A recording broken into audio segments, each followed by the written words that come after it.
Meaning of hamburger. Hamburger. Hamburger. Hamburger. Hamburger.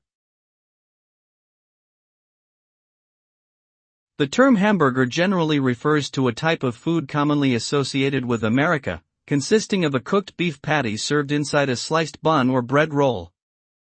The burger is typically accompanied by various toppings such as lettuce, tomato, onion, pickles, and condiments like ketchup or mayonnaise. The name hamburger actually originated from the German seaport town of Hamburg, where minced beef was first used in this way.